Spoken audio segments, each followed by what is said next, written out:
Hi y'all, welcome back. Today I'll be going through my September wrap-up. September was honestly the best month of reading I've had this year. I read a total of 15 books, all different ranges of genre and ratings, and so let's dive into what I read this month. First one that I finished in the month was Catabasis. This was also the first book part of my 24-hour readathon, which I feel like set up my September really good because I was focused in on reading and I read as much as possible, obviously within 24 hours, and I was surprised by how much I actually got through. Catabasis is R.F. Kuang's newest release. This one follows our main character Alice as she descends to hell to find her professor that she killed there, and along with her comes her arch nemesis, I believe his name is Peter, and they embark on this kind of journey. I gave Catabasis 3 stars, and I talked about this in my 24-hour readathon, but I feel like I would have rated it higher had it not had a romance aspect to it. I feel like the premise was super interesting. I actually didn't find it very info dumpy as a lot of people did. I liked that she talked a lot about hell, about the different aspects of hell in literature, because if I'm being honest, I'm not going to read Dante's Inferno. So at least I'm going to get it from R.F. Kuang in an entertaining way. So I feel like it was a great way to learn about these historical aspects in this kind of fantastical journey. But the romance piece of it was not my favorite. So that was Catabasis. As always, I'll read anything R.F. Kuang writes. I feel like since Poppy War, a lot of her books have kind of been very mediocre for me. Again, I just struggle with the way she writes romance. It's not my favorite. I wish she stuck more to just the story and less on the romantic aspects of it. So the second book that I got to in the readathon was Frederick Bachman, My Friends. I have a copy of this here from the library.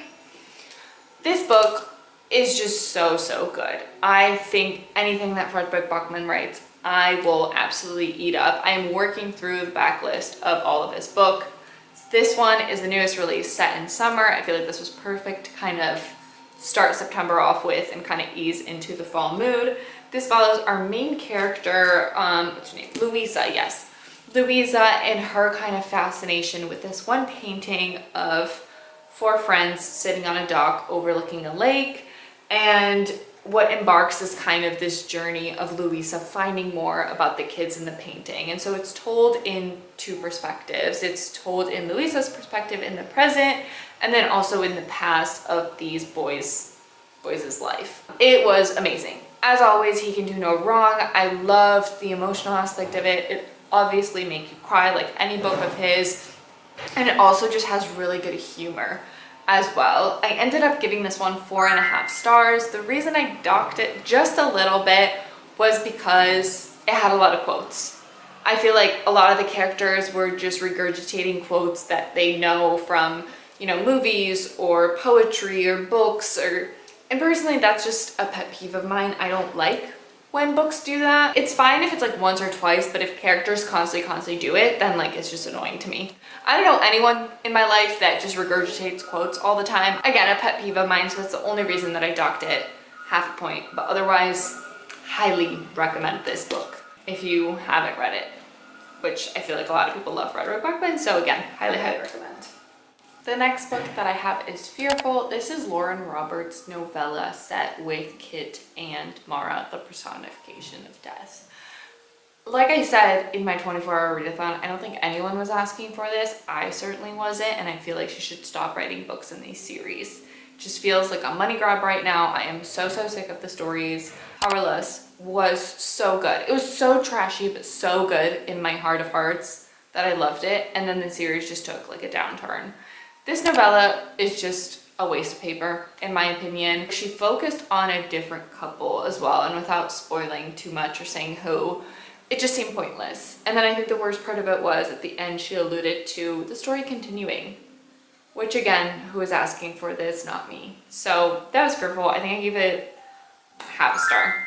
Like it deserved probably way worse than that. I've got Bunny by Mona Awad, and I'll talk about this concurrently with The sequel, We Love You, Bunny. Bunny follows our main character, Samantha, as she goes to Warren University, which is this prestigious place for writers. She's part of a workshop, and in her workshop there are 4 other women that kind of call themselves bunnies. They're very girly, they are very like, they're just like characters. It's crazy to describe them, but Samantha has always been ostracized from this group, and in Bunny, finally in the beginning, she gets invited to their smut salon, which is, I guess, this gathering that they put together. And from there, the kind of story unfolds.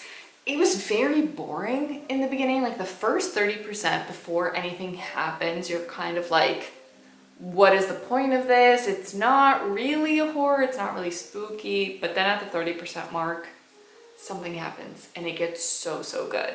So 30% through the end, it's interesting, it's intriguing. There's I just don't know the way to describe it without giving spoilers. The thing that I struggled most with was that at some point it just got a little bit too predictable.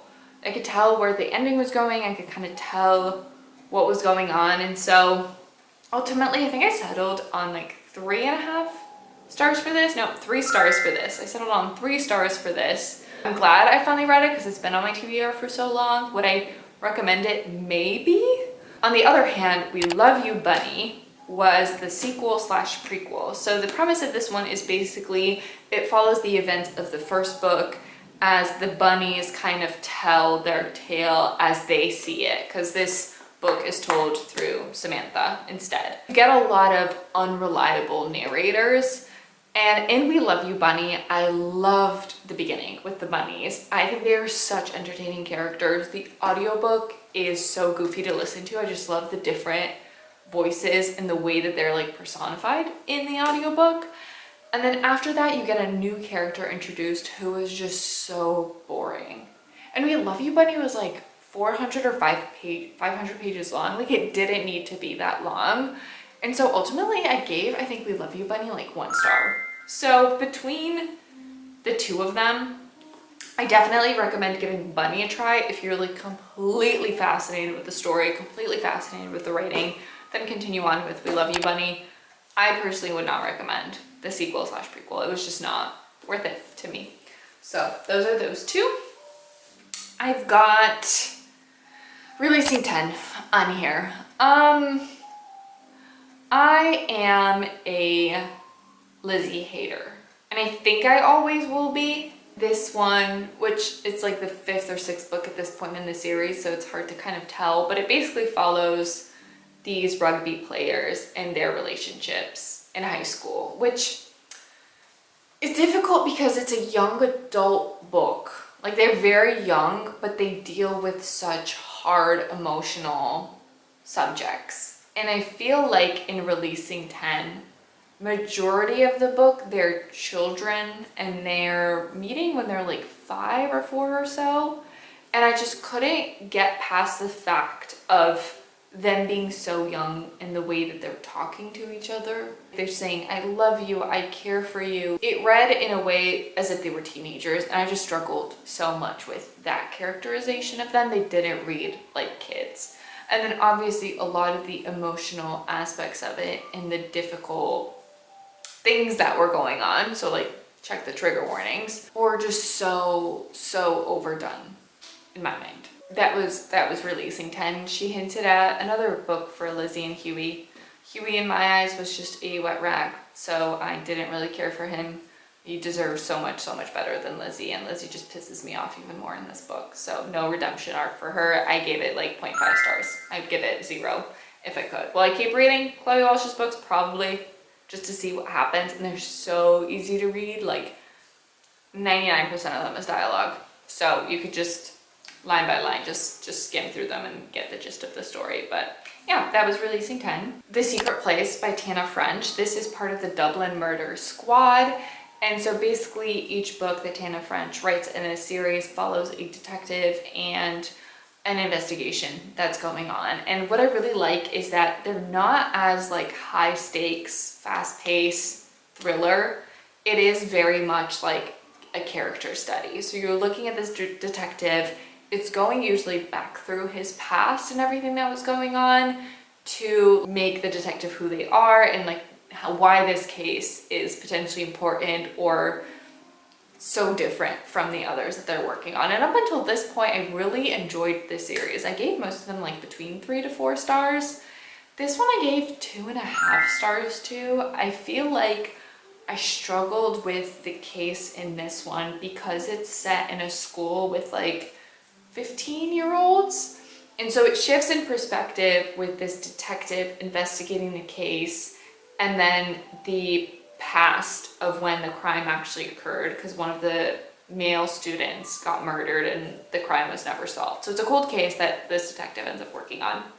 And I struggled so much reading the past chapters because they were written through the perspective of a 15-year-old girl. They were just so annoying. They tried to be written as like knowing a lot about life. They have a lot of depth, but I'm like, you're 15, like half of the shit you're saying is so stupid. I'm so annoyed.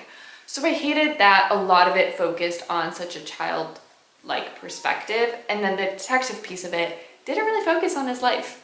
It didn't really focus on him as a character. I felt like we really lacked a lot in his character study, and the next book is going to be his partner. So I'd be curious to see how book 6 compares to this book, or whichever book I'm on, if it'll go back to kind of Tana French's roots of really focusing on the detective instead. So I gave that one 2.5 stars, unfortunately. Then I've got The Defense. This is not my typical book that I would read. It is a lawyer, a husband, a father, con artist, hustler, criminal. I don't read a lot of these books, but they are very fast paced. This is the main character. Eddie Flynn is a con artist, and now he has to defend someone from the Russian mob because he has a bomb strapped to him. And if he doesn't, then his daughter dies. So it's kind of high stakes. It's very easy to read. I had it physical and I had the audiobook, and the audiobook was really fast and fun to get through. This book has like 9 books in the series, and I think they get really good because Bestie read book 4 or 5 or whatever and really liked it. I think book 9 or so is coming out. I got approved for an ARC for it. So I have a lot of catching up to do to get through this series, but I think this is a fun, easy one to kind of listen to if I'm in the middle between books or need an audiobook to pick up. I'll definitely continue this series and see how it goes. I did give it 2.5 stars, so a very like average mediocre rating. I feel like ultimately it was a little bit predictable in what was going on, and I think it dragged on a little bit too much. But obviously this is the first book in a series. You've got to set up a lot of the characters for the story to really build up. So I think this author might have it in him to build more of like a high stakes, fun, mystery thriller book going forward, if you already know the backstory of a lot of the characters. So yeah, that was The Defense. And then, since I'm talking on that one, I can jump into Kill for Me, Kill for You. Unbeknownst to me, that is the same author that wrote The Defense. This one follows 2 women who, one of the women's daughter died and the killer was never apprehended. Like, they didn't have enough evidence against him. And she ends up meeting a woman that's in a very similar situation where her daughter was also killed and the killer was not caught. And so they enter a pact where they say, okay, you kill this man and I'll kill this man for you. And then at the same time, you follow a story about a woman named Ruth who got attacked in her own home and stabbed like multiple times and somehow survived it. She's trying to figure out who did that to her. So you're intrigued by how they are connected, and I feel like the connection between the 2 of them was interesting. Did I like the characters here? Not too much, but I feel like that's sometimes what happens when men write women. It's not done very well. But again, a very fun thriller. I think you don't know what's coming. I gave it 3.5 stars, so I did enjoy the storyline quite a bit. Just the way the women were written was not my favorite. So yeah, Kill for Me, Kill for You if you're looking for a fun time. I recommend. The only romance that I read that month was Wild Card. This is Elsie Silver's newest release. It follows a ex-boyfriend's dad trope. So Gwen is our main character, and she meets Bash at an airport in the beginning of a novel, And then, you know, a while later, she ends up meeting him again at a function, but this time she's his son's girlfriend. And what unfolds is obviously like your small town romance aspect of it. I really dislike how Lucy Silver writes women. I also dislike her smut that she writes. I feel like it's not very good. And overall, I thought these two characters were incredibly immature, where I was like rolling my eyes. I feel like overall this Rose Hill series about single dads has been like the worst that she's ever written. Like, I've hated most of these books. So Wildcard was no exception. I gave it 1.5 stars. If you want to know more, it's in my 24-hour readathon, so watch that. But yeah, I was severely disappointed with that one. And then I've got a horror that I delved into to really get into the spooky mood, and that is The September House. So this is about a woman who buys this really creepy house that is 100% being haunted, but she is adamant about staying there and not leaving because this is her house. Like, the spirits should leave that are haunting her. And at one point, her husband goes missing. Her daughter starts asking her, where's dad? What is going on? And so it's kind of like a horror / mystery as you see through like the past and the present of like what happened. And it was interesting in a sense. I like love horror novels set in houses. They can be done really well. In the case of The September House, it started pretty good, but then I feel like the main character was so annoying with like her ambivalence. Like, it was just trying too hard to be funny in that sense, where it was like, oh, that's the dead guy that walks around, like, don't worry about it, it's fine. Like, if I was seeing that, I would be out of there. Like, there was something wrong with the main character for just being so okay with everything. And then I feel like the ending was so over the top and tried to be really grotesque in a way that just like annoyed me. And it had like a really happy ending, which I also hated. So overall, like, the premise was interesting, but it wasn't my type of horror that I like. So it didn't scare me at all. So I gave it 2.5 stars and it was fine.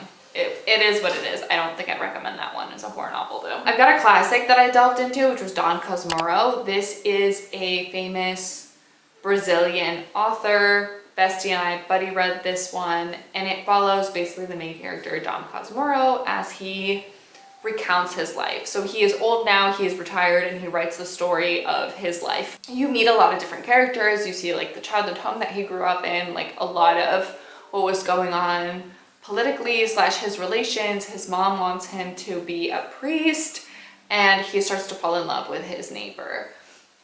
I didn't mind it as much as I thought I would. Like, not much really happens, and for, I want to say like 80% of the novel, it's just going back and forth on whether he should be a priest or not. Like, it isn't really his life. It's like a year of his life. And then like the last little snippet is like the rest of his life up until the point he's writing it. So I feel like the pacing of it was a little bit weird, but I did love the writing style. I feel like it was very easy to read. Even the translation, I feel like, was really, really well done. So if you're looking for a new classic to add to your list that you'd want to give a try, Dom Cosmoro might be one of them. I've got 2 nonfictions to talk about. So I have All the Way to the River. This is Elizabeth Gilbert's newest nonfiction. She wrote Eat, Pray, Love. And that's like a quintessential book that follows kind of a woman's journey of self-discovery. All the Way to the River is where she's kind of been in her life thus far. And it follows her as she falls in love with her best friend. Her best friend gets diagnosed with a terminal illness, and then she ends up losing her. So it's a story of love and loss and everything like that. Elizabeth Gilbert is the most pretentious woman that I know. The way she writes about her best friend is so annoying. Considering the examples that she gives of how her best friend is so fantastic, I would be annoyed with this person. Like, I'm sorry, I don't think I would like your best friend, and I hope she doesn't haunt me for saying that, but it was just like so infuriating. And like, just everything that Elizabeth did for this person is just absolutely insane. So I gave it like 1.5 stars. I feel like as a memoir and as a very deep story, I can appreciate Liz's way of not sugarcoating the truth. Like, she doesn't write it as if she was someone that went through therapy and now is looking back at a lot of her life. Like, it's still, I feel like, written in a way where she doesn't see the wrong in a lot of things that happened. And again, I'm not a psychologist. I'm not here to diagnose what was going on. That's the best way I can describe it, is it's so real because I feel like writing it, she doesn't realize how messed up a lot of the stuff was. And reading it, I'm like, oh my God, what is going on? Like, this is a wild story. I don't recommend it. And long story short, I don't recommend it. And then I've got the other nonfiction that I read was At a Zero. This is by Rose Han. She is a really well-known YouTuber. And she wrote this financial book to kind of get you out of debt and into being a millionaire. I've been recommended Rose Han to watch her YouTube videos. I don't really gravitate towards financial videos, but I do like financial advice books. So I did read At a Zero and I highly recommend it. I gave it 4 stars. I think it's a very good overview of how to get your finances in order, written in a very easy, approachable way. So if you've been looking for a finance book to pick up, highly recommend that one. And it just came out this month, and she's got a lot of resources as well to use throughout the book. So I like that one, 4 stars. I feel like she just added a lot of random quotes, and just the formatting of the book was a little bit weird for me. But other than that, I really enjoyed it. Finally, to close the month off with, I read To Clutch a Razor. This is another new release that I've had on my radar. This is Veronica Roth's sequel to When Among the Crows, I think is the name of the book, something like that. And this continues the story of the main character. It's set in Chicago, also in Poland a little bit, and it's got a lot of Polish folklore elements. I liked this one less than the first one. I feel like when it got to the climax, I wasn't as excited by the resolution of it. I feel like it was very kind of lazy and a workaround, and I thought these books would be a duology, but they're continuing. So I don't know how long she's gonna make this series. I think it's interesting because it's all novellas, so they could be very short. And then one thing that I also didn't like was the romance. I'm just not really feeling it. I feel like if she knew that she was gonna write a lot of books in the series, she really could have given us a good slow burn. Instead, the romance happens like very fast and they're like into it. I gave that one, I believe, 3 stars. So yeah, that's that. So it's my September. Like I said, really, really, really great reading month. I am so excited to get to all the spooky reads in October. I'm excited that it's getting cooler so I could just sit and read and relax. And yeah, thanks for watching. Bye for now.